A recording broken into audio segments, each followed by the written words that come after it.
আল্লাহ বাবা জীবনে যে আমার যত পাপ আল্লাহ মাফ করি দেয় তোমাদের বলি বাবা। জীবনে শিক্ষতা করছি, অনেক হিন্দু বাড়ি খাইছি এই আল্লাহ মাফ চাইছি বাবা, আল্লাহ মাফ করে। আপনারা দোয়া করবেন আমরা মাফ করে দেয়। এখানে গিয়ে কেমন লেগেছে? খুব ভালো লাগছে আমার, আসতে ইচ্ছা করেছে? হ্যাঁ থাকতে ইচ্ছে করছে আমার, আরো থাকতে ইচ্ছে করছে বাবা। এই শেষ বয়সে কি চাওয়া ছিল? আমার চাওয়া ছিল আল্লাহ আমি রিটায়ার করবার করছি, আল্লাহ আমি জানি হস্ত করি পেরে আমার স্ত্রী নিয়ে আমি হস্ত করছি। আল্লাহ পাকে আমাকে অনেক বইয়া, আমার খুব ঘুম ছিল, সেই ঘুম আমি আল্লাহ তাকে আল্লাহ আমার ঘুমে না, একটু ঘুমে না, আমি সব কাজ করতে পারছি বাবা ইনশাল্লাহ আল্লাহ রহমতে। নিয়ত করছি আমি আরো 10 বছর আগে। আমি রিটায়ার করছি ইমিডিয়েট, রিটায়ার করছি, প্রাইমারি হেডমাস্টার ছিলাম, রিটায়ার করছি, রিটায়ার করার পর সাথে সাথে আমি চলে গেছি বাবা। যাওয়ার ক্ষেত্রে আমার তো নাই, ছেলে নাই, 2 মেয়ে জামাইটা করছে। মানে বাবা তো গত বছর যাওয়ার কথা ছিল, কিছু এজেন্টের কারণে যাওয়া হয় না, মানে সেই এজেন্টটা ভালো ছিল না, তো এজন্য যাওয়া হয় না। মানে খুবই কষ্ট পাইছিলাম তখন আমরা। তারপরে এবছর যেতে পারে অবশ্যই খুব ভালো লাগছে। আচ্ছা আপু, এই যে আঙ্কেল বলছিলেন যে ওনার ছেলে নাই, 2 মেয়ে সহযোগিতায় যেতে পেরেছেন, আপনার কাছে এই বিষয়টা কেমন লাগছে? আপনি আমার কাছে তো খুব ভালো লাগতেছে। বাবা মার জন্য করতে পারলে তো অবশ্যই সব ছেলে মেয়েরই ভালো লাগে। আর বাবার যেহেতু ছেলে নাই, আমি হচ্ছে ছোট মেয়ে, আমি যে বাবার জন্য করতে পারতেছি এটা তো আমার কাছে আরো ভালো লাগতেছে। বাবা আমার কোনো অসুবিধা নেই ভাইয়া, আমি চা খাইতাম, স্কুলের টাইম টেবিল ঘুমাইতাম, করতাম।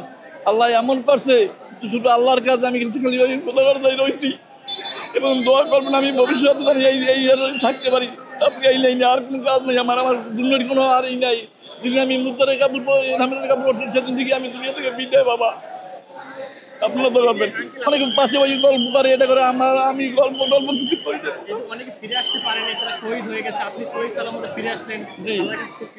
আল্লাহর কাছে আমরা শুক্রিয়া, আমি 100বার শুক্রিয়া আদায় করি যে আল্লাহ তুমি আমার যেভাবে নেছো এইভাবে রাখছো, সব জায়গা করতে পারছি, সব করতে পারছি, জন্য আমি আল্লাহ লাখ লাখ শুক্রিয়া বাবা। বাবা আমার দোনো মেয়ে, আমি যে সুখে আছি বাংলাদেশে এই ধরনের সুখে কেউ নাই বাবা। জামাই পাঠান শুধু আমি ছেলেই পাইছি 2জন, আমার ছেলের মতন আমার করছে। এই যে মেয়ে যে আপনাদের 2জনকে হজে পাঠালো, কেমন লাগছে? অনেক ভালো লাগছে, অনেক শান্তি। হ্যাঁ, সবার মতন কি চাইছেন তাদের জন্য? দোয়া করছেন কি? এই আশা পূর্ণ করে আমি আমরাও যেন হজে যেতে পারি আমাদের হাজবেন্ডকে নিয়ে, এটাই বাবা মার দোয়া। আমার মায়ের 2টা জামাই তো জানো অনেক আছে, আল্লাহ তুমি হাফিজ বানাবা, হাফিজ বানাবো ইনশাআল্লাহ বাবা। আমি দোয়া করছি আল্লাহ তাআলা অনেক বইয়া খোদা করে বইয়া। এখন কোথায় যাবেন? এখন যাবো ঢাকা ক্রিকেট কনকর্ড থেকে। ওইখানে গিয়ে আন্টি আপনার কেমন লাগছে? মহিলাদের জন্য ব্যবস্থাটা কেমন? অনেক ভালো লাগবে, অনেক ভালো লাগবে। ওইখানে ব্যবস্থা নাকি অনেক ভালো। মা ফোনে বলতো, বাবা বলতো যে তারা এত ভালো ছিল, তাদের মনে হয় না যে কোনো কষ্ট। 5 লাখ 6 লাখ 7 লাখ 8 লাখ টাকা আছে, তো আমরা স্পেশালি এই ক্যাটাগরিতে গেছি, বুঝছেন? সব দিক থেকে ভালো ছিল, কিন্তু আব্বা মা প্রথম যেতে পারে নাই। আমার বাবা মার যাওয়ার কথা ছিল আগের বছর, কিন্তু একটা এজেন্সি খুব খারাপ করছিল আমাদের, তার কাছ থেকে আমরা টাকাও তুলতে পারি নাই। এখন তারপর আমরা আবার দ্বিতীয়বার ট্রাই করে এবার সম্ভব হলো যাওয়া। হ্যাঁ, অনেক ভালো লাগছে। এটা তো মানে বাবা মা তো গত বছর যেতে পারেন, এর জন্য তো অনেক কষ্ট লাগছিল। তারপর গ্রামের ভাষা অনেক কথা থাকে যে বাধা পড়ছে কেমন, এই বিষয়টা নিয়ে খুব খারাপ লাগছে। তারপরও খুব সাহস করে বাবা মাকে পাঠাচ্ছি যে আল্লাহর রাস্তায় তো দিলাম, যাক আল্লাহ ভরসা একটা কিছু হবে। হ্যাঁ, আমার বাবা যাওয়ার আগে বলে গেছে আমি যদি মারা যাই, তাহলে আমরা 2জন যদি মারা যাই যেন ওইখানে মাটি দেওয়া হয়, আমাদের যেন দেশে না হয়।